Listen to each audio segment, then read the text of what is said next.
So welcome back. So after having established that Britishness is a very elusive category, let's turn to the other thing here, literature. And you will see it's just as problematic. So the big question is, what do we mean, or what do we understand by literature? Books, here you see them. But first of all, let's turn to etymology. It goes back to the Latin. It has to do anything to do with writing, grammar, writing of letters, alphabetic letter, and so on, epistles, writing document, great books, science, learning, and so on. What all these definitions, or etymological definitions, if you like, have in common is that it goes back to something like which entails writing and learning. All right. But there you see the first problem. What about oral literature, which has not been written down? That's why it is oral. So is oral literature an oxymoron? Well, it could be. Okay, if literature is writing and oral literature, it doesn't work. So what about those? Homer's epics, Beowulf, or the Nibelungenlied, or something like this. I mean, all these epics we know certainly started off in one way or the other as oral literature. Okay, we know this from the epithets, the meter, the alliterations, and so on.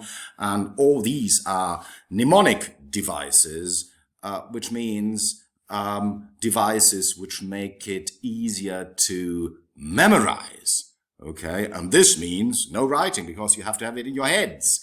And in all likelihood, okay, these epics go back to an oral tradition. I mean, they still show clear signs of that.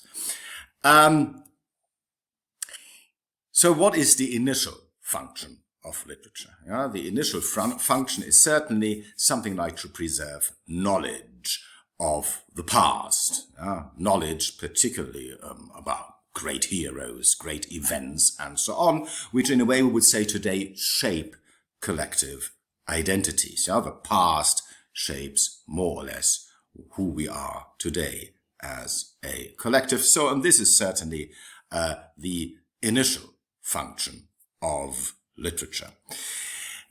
We can still see something like that if we go back to, this is random, but Sir Gawain and the Green Knight, for example, great romance, in all likelihood written in the 14th century in alliterative verse, very unusual in those days.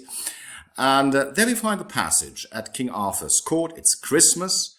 And then we find the passage here, which says, in the translation, of course, and another custom moved King Arthur also. He would never read upon such a dear day before he was told an uncouth tale of some adventurous thing, of some great marvel that he could believe, of ancient heroes, of arms, or of other adventures. And the important thing here is a marvel that he could believe, which means it was true. So did literature pose in the beginning as non-fiction, as something which is true, and was this a very important marker? Today, we think of literature mainly as fiction, but in those days here, it has to be true. King Arthur says so. So, in pre-literate times, literature oral and true. And this means if we define literature today as something like written fiction, no, in those days it was probably oral non-fiction. And there you see, we have a problem, of course. But let's turn to more up-to-date definitions. Okay, here's one from Romantic times, 1812, where literature was defined as something like literary productions as a whole, body of writings from a period or people. Okay,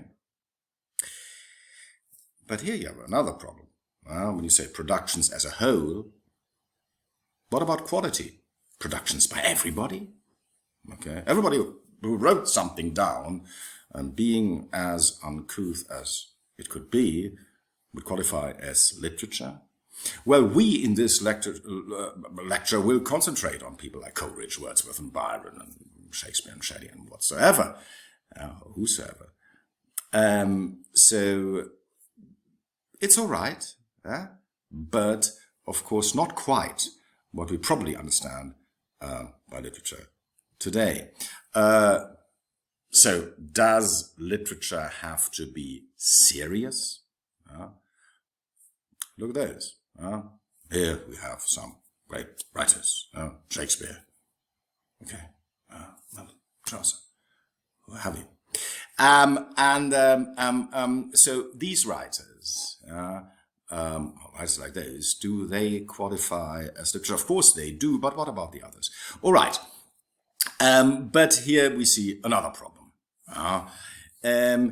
Even if we were sure today what serious literature is, and there is a certain canon, and you look it up, and you may refer to the Norton Anthology of English Literature, whatever you like, but is that the same definition we had in former times? I mean, we know about him. Shakespeare, well, there were times when Shakespeare certainly didn't qualify as literature. Something like a vernacular poet for the stage, whom you not or don't take seriously. I mean, look, you just have to refer to Ben Jonson, what he said about Shakespeare, for example. Okay, so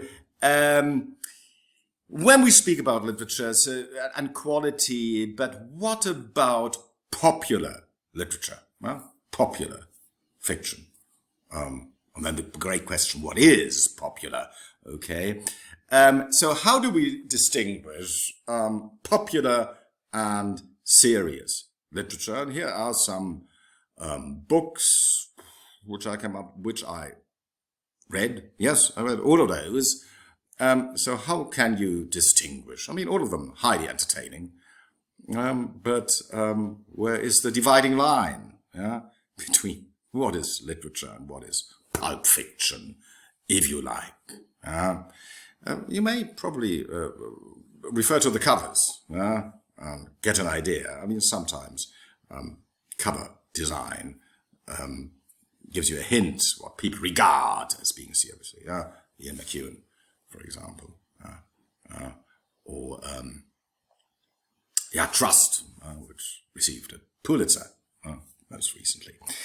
Anyway, the problem is, if we turn to the distinction between popular and serious,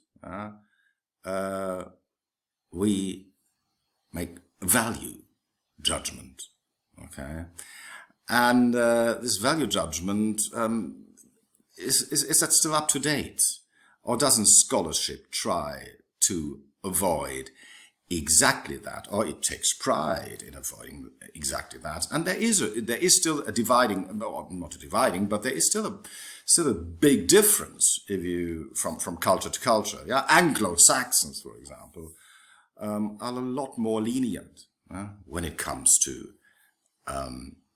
distinction between serious and popular. Well, Germans, wow. The first question you ask, is this new piece of writing really worth discussing? Very German. Wow, very German. No, the Anglo-Saxons are a lot more liberal than we are. Okay. Even the Americans more than the Brits. Okay. Let's stop here for the time being, and we'll take it from here. Okay.